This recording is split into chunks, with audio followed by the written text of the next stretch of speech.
मोदी सरकार कहाँ गई, वो नारा लगा रही थी कहाँ से लाल किले से उन्होंने नारा दिया था बेटी बचाओ और बेटी पढ़ाओ का नारा। आज उनके राज में बेटी सुरक्षित क्यों ना है, मोदी जी से पूछना चाहते हैं हम, कहाँ है? 2 महीने हो गए, अगर ये वीडियो नहीं वायरल होती तो हम लोगों को पता नहीं चलता। वो तो की घटना पे लगता है दोबारा चर्चा भी नहीं होती अगर ये वीडियो अगर ये नहीं वायरल होती तो मणिपुर के ऊपर, मणिपुर जल रहा था उसके ऊपर, तो उस घटना के ऊपर चर्चा ही नहीं होती, टीवी भी नहीं दिखा रहा, तो कोई तो वायरल हो गई। ये प्रशासन के संज्ञान में भी था उस वक्त ही, उनको पता था, जानकारी थी। उस मुद्दे को दबाने के लिए सीमा हैदर का मुद्दा चला दिया गया। 1 महीने तक सीमा हैदर, उसको राष्ट्र भाभी बना दिया गया है। आज क्यों नहीं? आज तुम्हारी अंजू वहाँ चली गई, नया जीजा ले आई भक्तों का, नया वो अब चली गई, उसने मुस्लिम धर्म अपना लिया। तुम्हें शर्म आनी चाहिए। तुम्हें अपने देश के बारे में नहीं सोचते, अपने देश के ऐसा हो रहा। वो सीमा 5वीं पास वहाँ से यहाँ क्रॉस करके आ गई, कहाँ इनकी सुरक्षा है? कहाँ है? आज जब सीमा आ गई यहाँ देश को बिना वीजा के, तो उग्रवादी भी आ सकते। क्या गारंटी के हम भी सुरक्षित हैं इनके उसमें? हम उग्रवादी नहीं घुस के बम ब्लास्ट नहीं कर सकते, क्या गारंटी है? तो ये सरकार है कहाँ? सोई हुई सरकार है। कुछ लोग वहाँ के मुख्यमंत्री के इस्तीफे की, प्रधानमंत्री मोदी जी के, गृह मंत्री जी के भी इस्तीफे की मांग कर रहे हैं, क्या वो उचित है? इस्तीफा दे देना चाहिए। 2 महीने हो चुके हैं और सरकार ने कुछ एक्शन नहीं लिया। उनके बस की है नहीं है, सरकार जल रहा है, मणिपुर जल रहा है, बेटियों के साथ इतना गलत हो रहा है, शोषण हो रहा है, तो हाँ उनको इस्तीफा दे देना चाहिए। वहाँ के मंत्री को इस्तीफा दे देना चाहिए, वो सरकार में बैठने काबिल नहीं है। राष्ट्रपति शासन लागू होना चाहिए, ऐसे हालात लग रहे हैं। हाँ, ऐसे हालात हो रहे हैं अब के होना चाहिए, राष्ट्रपति ये शासन लागू होना चाहिए।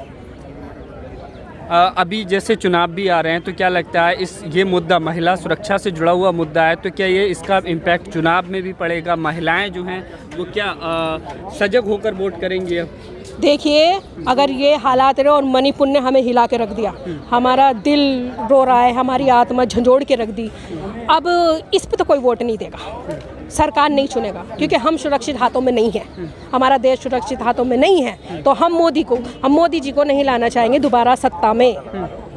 हमें एनडीए के खिलाफ जो इंडिया बना है विपक्षी मोर्चा, कितना लगता है आपको? देखिए, इंडिया का नाम इंडिया ही था और इंडिया नाम उन्होंने दे दिया, इसमें आपत्ति क्या है? मोदी जी ने तो कितने नाम बदल दिए, उसमें तो कोई नहीं बोला। कहाँ के नाम नहीं बदले बताइए? इलाहाबाद का प्रयागराज रख दिया नाम, क्यों बदला? अब इंडिया नाम दे दिया, इंडिया तो हमारा इंडिया है, भारत है, हिंदुस्तान है, तो नाम दे दिया, तो इनको क्या मिल? कह रहे हैं आतंकवादी संगठन इंडियन मुजाहिदीन के साथ भी था, अंग्रेजों की जो कंपनी आई थी ईस्ट इंडिया, उसमें भी इंडिया शब्द था। उनके कहने से क्या होता है? नया नाम मिला है से आतंकवादियों से तुलना कर रहे हैं विपक्ष की। अरे वो तो ऐसे करते रहेंगे, उनकी समझ में यही नहीं आ रहा। मणिपुर के ऊपर बात क्यों नहीं करते? वो तो अगर इंडिया का नाम इंडिया दे दिया, इसमें बुराई क्या है? वो तो उठा के कहीं से कहीं को भी जोड़ देते हैं, क्योंकि वो मुद्दे से भटका रहे हैं। ये मणिपुर की डिबेट को डाइवर्ट करने के लिए बयान दिया है। यहाँ के मणिपुर के ऊपर जो ये लोगों ने मुद्दा उठा रहे हैं इतना, इसको दबाने के लिए कहीं ना कहीं मोदी जी इसको इंडिया का नाम जो दिया है, अब पार्टियों ने उसको दबाने के लिए ये बदनाम कर रहे हैं पार्टी को। इनका तो काम ही है बदनामी करते हैं। 2024 में केंद्र से भाजपा जाएगी क्या? अगर सब जनता ये जान ले, मजबूत हो जाए कि ये हमारी सुरक्षा के लिए तो है नहीं है, ये कि हमें मोदी को लाना नहीं है, एकजुट हो जाए, तो मोदी का दोबारा आए नहीं। सन 2024 में कोई मोदी को देखना पसंद नहीं करेगा, क्योंकि रोज़गार कहाँ है? रोज़गार, बेरोज़गारी इतनी हो गई है। टमाटर देख लो 150 रुपये किलो हो गए, कोई ख़रीद रहा है। सिलेंडर देख लो 1200 रुपये का हो गया, कितने लोग परेशान है, चूल्हे पे रोटी बना रहे हैं। महंगाई कहाँ से कहाँ पहुँच गई, रोज़गार की ये बात नहीं करते। मोदी जी के जो भक्त हैं वो कहते हैं मजबूत हाथों में है देश। मोदी जी के भक्त जो है ना, 5 किलो राशन के ऊपर जीवित है बस, बाकी कोई मोदी जी को अच्छा नहीं बोल रहा अब, क्योंकि कितने लोग यहाँ से बाहर चले गए क्योंकि कारोबार नहीं है। 10 लाख भक्त तो लोग मानते हैं, मानने दो ना, उनका क्या हो रहा, 2-4 भक्त तो मान रहे, बाकी तो कोई नहीं मान रहा ना। अगर भगवान होते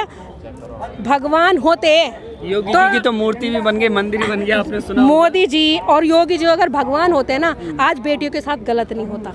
भगवान रक्षा करते, कहाँ है रक्षा बेटियों की? सरेआम इज्जत लुट रही है उनकी, ये भगवान करेंगे? भगवान भी ऊपर बैठे हुए रो रहे होंगे कि किसके हाथ में देश चल रहा है। ये शर्म आनी चाहिए इस सरकार को, डूब के मर देनी चाहिए सरकार, और इस्तीफा दे देनी चाहिए मोदी सरकार को। चलिए।